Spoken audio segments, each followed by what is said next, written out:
उत्तराखंड में बीजेपी भारी बहुमत से चुनाव तो जीत गई है, लेकिन अब मुख्यमंत्री के नाम पर घमासान मचता हुआ नजर आ रहा है। पार्टी के पास इस समय तीन ऑप्शंस हैं। पार्टी के पास नेताओं की अच्छी खासी टीम है। पार्टी के पास पूर्व मुख्यमंत्रियों की पूरी एक टोली है। इसलिए पार्टी कई बार धर्म संकट में भी फंस जाती है कि आखिर वो किसे अपना मुख्यमंत्री चुने। पार्टी ने इस घमासान को थामने के लिए ऑब्जर्वर्स की तैनाती कर दी है। केंद्र के दो बड़े नेता धर्मेंद्र प्रधान और पीयूष गोयल को उत्तराखंड में मुख्यमंत्री चुनने के लिए ऑब्जर्वर तैनात कर दिया है। अब ये ऑब्जर्वर उत्तराखंड की हर छोटी बड़ी खबर पर हर छोटे बड़े राजनीतिज्ञ से बात करने के बाद अपनी रिपोर्ट केंद्र को देंगे। पार्लियामेंट्री बोर्ड पर चर्चा होगी, उसके बाद उत्तराखंड में विधानमंडल दल की बैठक होगी और तब नए मुख्यमंत्री का नाम फाइनल हो सकता है। कौन नया मुख्यमंत्री हो सकता है, किसकी लॉटरी लग सकती है, आगे क्या होने जा रहा है, यह मैं पूरा तफसील से आपके सामने बताने की कोशिश करूंगा। लेकिन अपनी खबर पर मैं आगे बढ़ूं उससे पहले आप तमाम दर्शकों से आग्रह है, अगर आपने अभी तक इस चैनल को सब्सक्राइब नहीं किया है तो पहले इस चैनल को सब्सक्राइब आप जरूर कर लीजिए। नमस्कार, मैं हूं मनमोहन भट्ट। प्रचंड बहुमत की सरकार बीजेपी उत्तराखंड में एक बार फिर से देने जा रही है, लेकिन नया मुख्यमंत्री कौन होगा इसको लेकर सस्पेंस बरकरार है।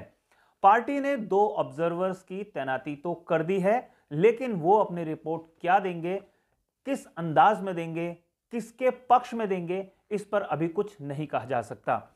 लेकिन ऑब्जर्वर तैनात करने का सीधा मतलब यह होता है कि जो वर्तमान परिस्थितियां हैं वो इतनी आसान नहीं है जितनी आसान समझी जा रही थी। जिस तरीके से मुख्यमंत्री का चयन किया जाना है उसमें कहीं ना कहीं घमासान मच सकता है, इसीलिए ऑब्जर्वर्स की तैनाती की गई है।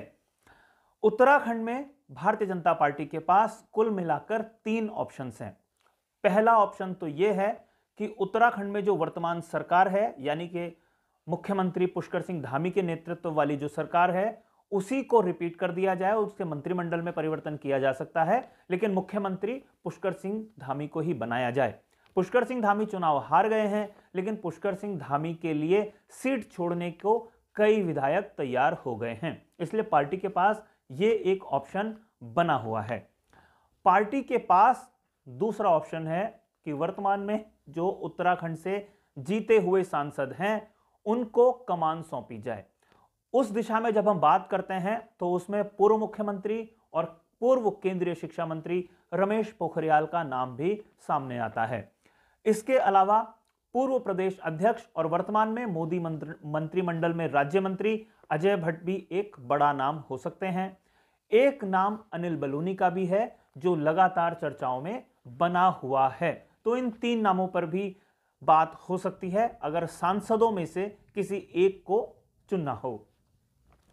पार्टी के पास तीसरा और सबसे महत्वपूर्ण ऑप्शन है विधायकों से ही नए मुख्यमंत्री का चुनाव करना।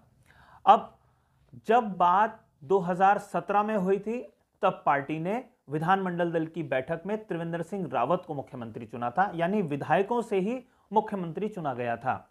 तीरथ सिंह रावत को जब मुख्यमंत्री बनाया गया था तो उनको सांसद, वो हैं उस समय भी थे, सांसद होते हुए उनको मुख्यमंत्री बना दिया था। लेकिन जब फिर तीरथ सिंह रावत को बदलना पड़ा तो उन्होंने मुख्यमंत्री का चयन विधायकों से ही किया। इस बार भी कुछ संकेत इसी तरीके से मिल रहे हैं कि ज्यादा घमासान ना हो, इसलिए विधायकों से ही मुख्यमंत्री का चयन कर लिया जाए। कुछ नाम हैं जो हवा में तैर रहे हैं, जिनके नाम की चर्चा है और जो अपनी अपनी लॉबी में लगे हुए हैं। पहला नाम धन सिंह रावत का आता है जो श्रीनगर से 500 से ज्यादा वोटों से चुनाव जीते हैं। धन सिंह रावत की पैरवी करने के लिए कई नेता केंद्र में मौजूद हैं और ऐसा माना जाता है कि धर्मेंद्र प्रधान भी काफी नजदीकी रखते हैं धन सिंह रावत से। तो अगर धर्मेंद्र प्रधान की बात होगी, उनकी चॉइस की बात होगी, पसंद की बात होगी, तो डॉक्टर धन सिंह रावत का नाम भी आगे आ सकता है। सतपाल महाराज विधायकों में एक ऐसा नाम है जिनके नाम की चर्चा लगातार पहले भी होती रही है, पिछली सरकार में भी होती रही है। सतपाल महाराज के बारे में बताया जाता है कि सतपाल महाराज के संघ के जो आला पदाधिकारी हैं उनके साथ सीधे संबंध हैं, अच्छे संबंध हैं। सतपाल महाराज की सीधी बातचीत प्रधानमंत्री नरेंद्र मोदी के साथ भी है। ये सारे समीकरण धन सिंह रावत के पक्ष में भी जाते हैं, क्योंकि धन सिंह रावत का भी संगठन के भीतर भी और प्रधानमंत्री के सीधा ताल्लुकात हैं। इसलिए इन दोनों का नाम भी बहुत मजबूती के साथ अगले मुख्यमंत्री के लिए चल रहा है। उत्तराखंड में एक बड़े नेता हैं, कृषि मंत्री पिछली सरकार में रहे थे, नरेंद्र नगर से वो विधानसभा चुनाव जीतकर एक बार फिर से विधानसभा में पहुंचे हैं, सुबोध उनियाल। उनके नाम की भी अच्छी खासी चर्चा चल रही है। सुबोध उनियाल की भी पीएमओ में सीधा दखल है, प्रधानमंत्री से भी उनकी बातचीत है और प्रधानमंत्री के इर्द गिर्द रहने वाले तमाम बड़े पदाधिकारियों से, तमाम बड़े अधिकारियों से सुबोध उनियाल के सीधे रिश्ते हैं। इसलिए रेस में सुबोध उनियाल भी लगातार बने हुए हैं।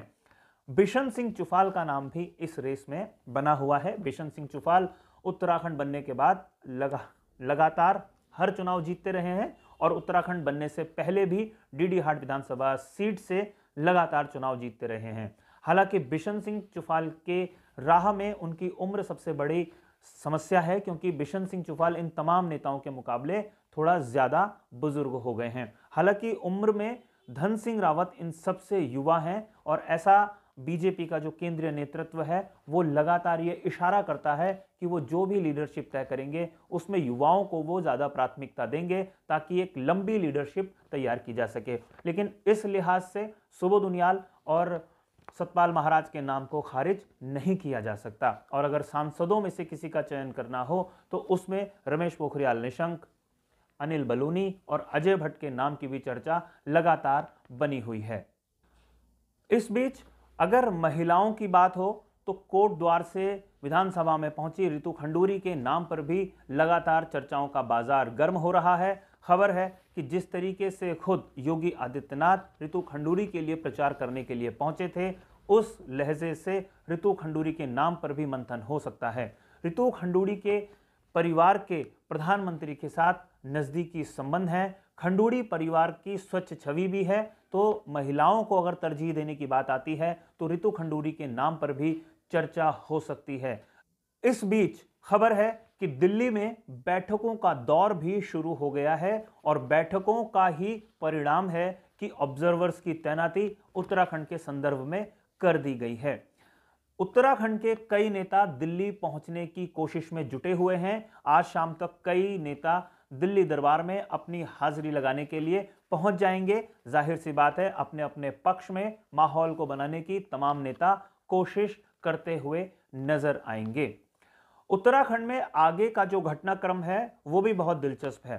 पुष्कर सिंह धामी अब कभी भी राजभवन जा सकते हैं और अपना इस्तीफा राज्यपाल को सौंप सकते हैं।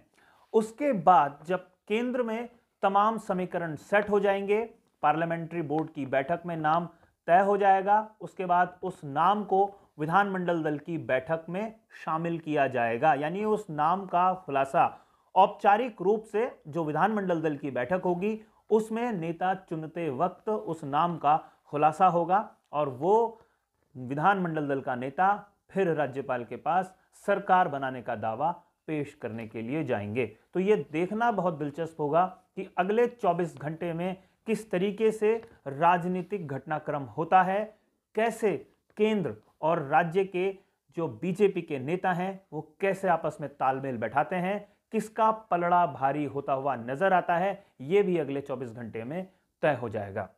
तो साथियों, हमारी आज की रिपोर्ट में फिलहाल इतना ही, लेकिन जाने से पहले आपसे दो विशेष आग्रह। अगर आपको ये रिपोर्ट पसंद आई हो तो इसे लाइक कीजिए, इसे शेयर करके अपने मित्रों तक पहुंचाइए और अगर आपने अभी तक इस चैनल को सब्सक्राइब नहीं किया है तो इस चैनल को सब्सक्राइब जरूर कर लीजिए। अगली रिपोर्ट में फिर मुलाकात होगी, तब तक के लिए नमस्कार।